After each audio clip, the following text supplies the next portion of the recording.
sentado, que en unos minutos quisiera transmitirlo, creyendo que es lo que quiere decir Dios en esta tarde. Quiero que me escuchen y me atiendan, voy a ser corto, pero creo que es un rema del Señor para alguien de esta sala. Como ya sabemos, hay un hombre llamado Pedro, que es llamado por el Señor para estar con Él, para llevar el Evangelio, para ser tratado, para ser formado. El hombre es de un carácter fuerte y es muy impetuoso, como vemos a lo largo de toda la palabra del Señor. Pero quiero llevarles a este punto de su vida, cuando ya llevan 3 años con Jesús. 3 años con Jesús donde han aprendido, donde han visto cómo se echaban fuera los demonios, donde han visto cómo los enfermos se sanaban, donde han visto el poder de Jesús sanando una tormenta, donde han visto el poder de Jesús multiplicando la comida, donde han visto el poder de Jesús aun venciendo a la muerte y resucitando a Lázaro.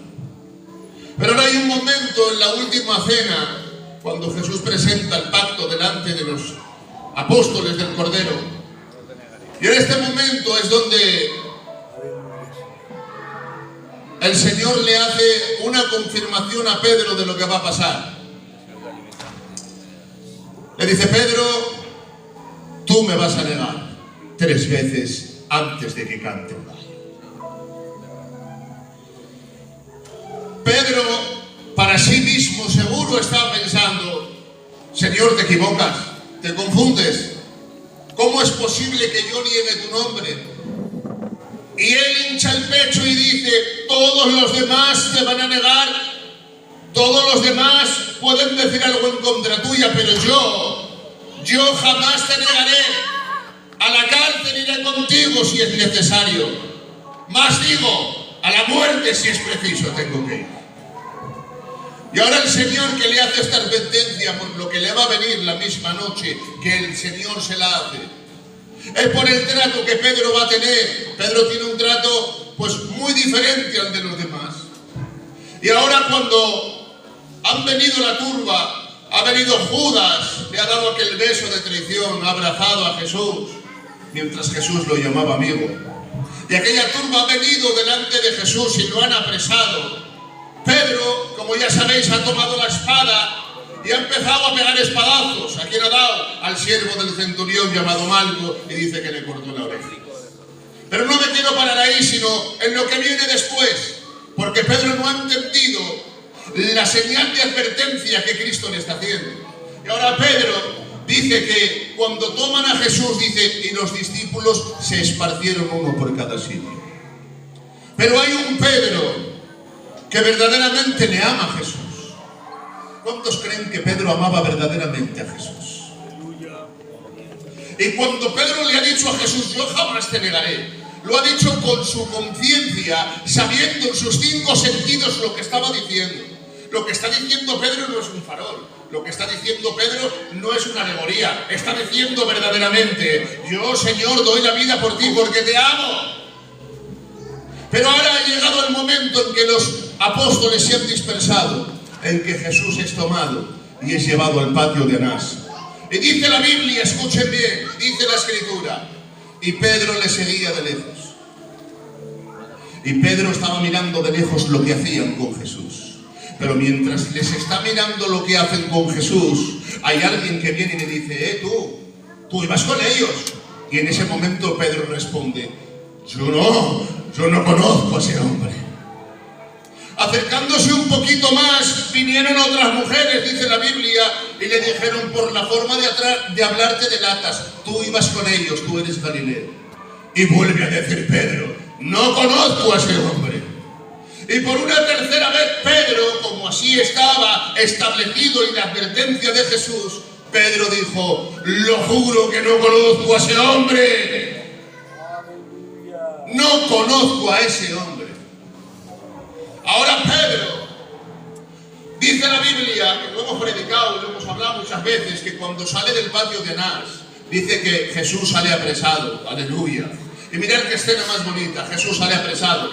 Y mientras se lo llevan del pretorio, del patio de Anás, dice la Biblia, que estando allí, Pedro Dice, y Jesús volviendo el rostro, dice, miró a Pedro.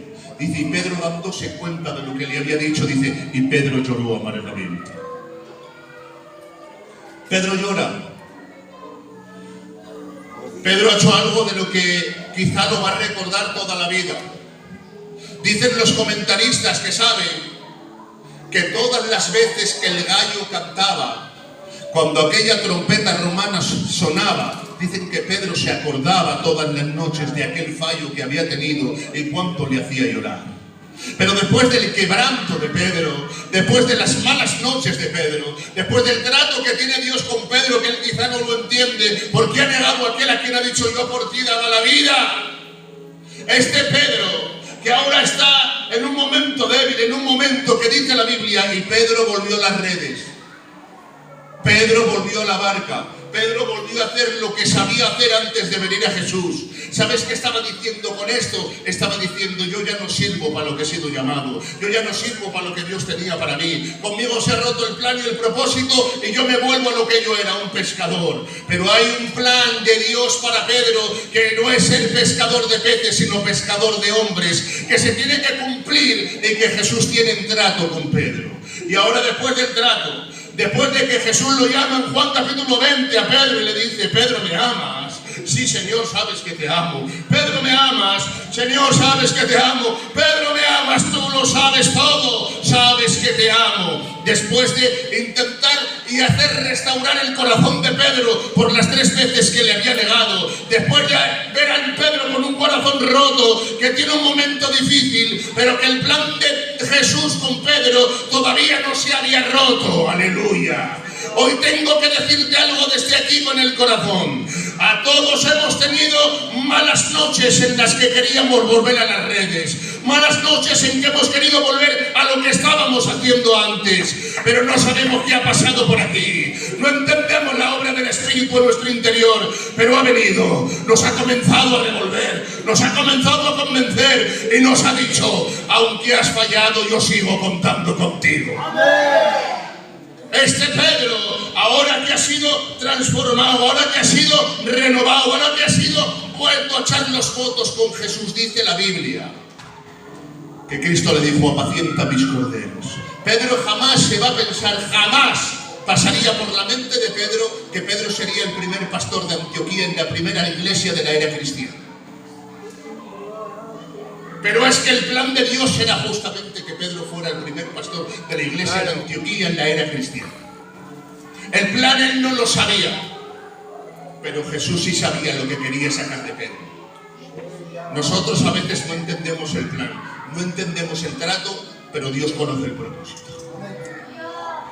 Y voy a ir a esto en esta tarde.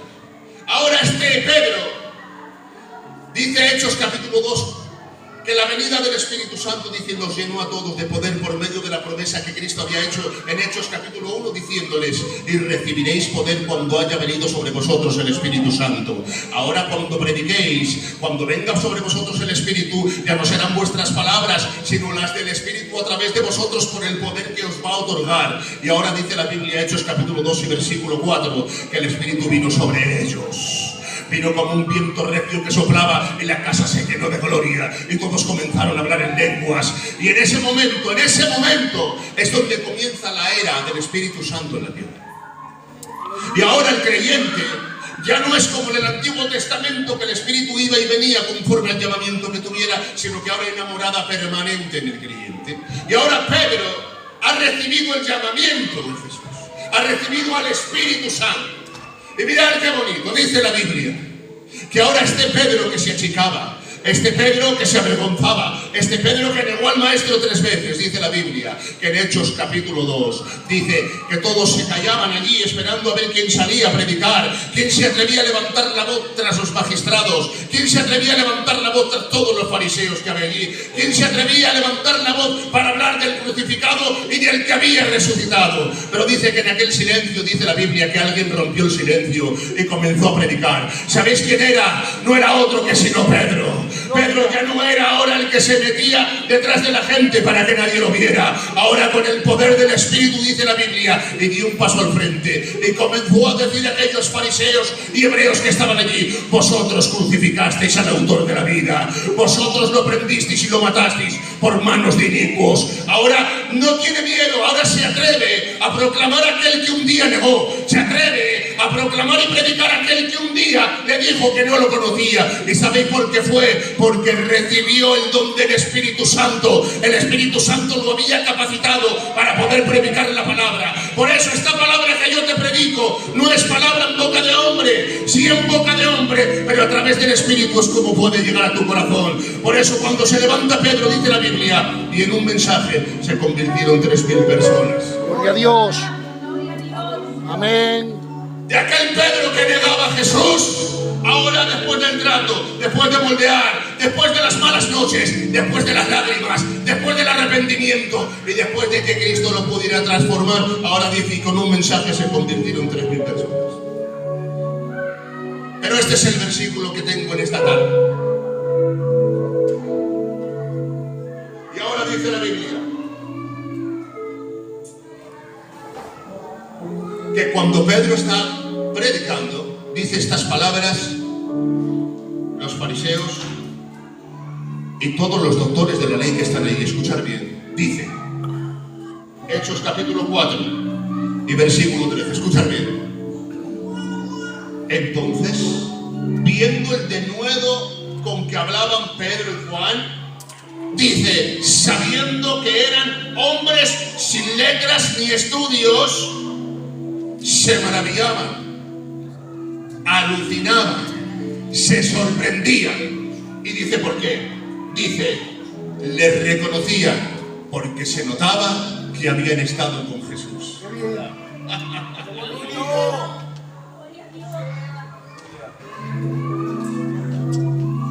Pedro, que te han dicho que ibas con Jesús y has dicho que no lo conocías.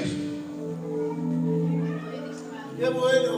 Pero después del trato, después del dolor, después de las lágrimas y después del arrepentimiento, ahora trae un mensaje y la misma acusación que lo hundió fue ahora la que lo levanta y le dice, se nota que ha estado con Jesús. Amén.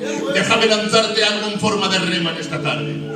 Aquellas piedras que un día usaron para hundirte y para que tú tuvieras aquella caída, será el trampolín que Dios use por medio de aquellas acusaciones para que Dios te levante en medio de tu ruina. Gloria a Dios. Los mismos que decían, tú ibas con él. Pedro dijo, no conozco a ese hombre. Y ahora resulta que el que dice, no conozco a ese hombre, por la forma de predicar le dicen, se nota que estaba con él. Qué bonito. Hermanos míos, hoy vengo a decir en esta tarde sencillamente que no nos ha llamado Dios solamente a predicar, que no nos ha llamado Dios solamente a cantar, que no nos ha llamado Dios solamente a ver si hay milagros, a ver si hay multiplicaciones, a ver si hay gloria, a ver si hay desparpajo, a ver si hay carteles, a ver si hay visitas. ¿Sabéis a qué nos ha llamado Dios? Nos ha llamado Dios sencillamente a estar con Él. Por eso dice la Biblia, libro de Marcos capítulo 3, dice, cuando hubo orado toda la noche, dice, eligió a los 12, dice, y los llamó, y dice, ¿para qué? Dice, para que estuvieran con Él. Gloria a Dios. A veces creo que hemos confundido el Evangelio. Y hemos querido hacer del Evangelio un Evangelio con luces de colores, con entretenimientos. Ay, Dios mío. Dijo Charles Spurgeon en una ocasión, llegará un día en que en la iglesia, en vez de haber pastores que prediquen a las ovejas, habrá payasos entreteniendo a las cabras. Y digo yo, hermanos míos, que aquí no es un entretenimiento, que esto no es para que pases la tarde, que aquí se viene a adorar al Rey de Reyes y Señor de todos los señores. El Evangelio que Cristo nos enseña es un Evangelio de unidad, de comunión íntima con Él. ¿Sabes dónde lo entiendo? En Pedro. Pedro había estado 3 años con Él, pero nunca comprendió la profundidad de la intimidad hasta que realmente cayó. Porque el trato de Jesús en las heridas es tan exquisito que te hace comprender el llamamiento que tienes aun cuando estás llorando. Qué bueno. Sí, Señor. Y ahora cuando lo ven predicar, dicen, pero si es que no tienen estudios, si estos no son del Sanedrín, si estos no se saben la Torá,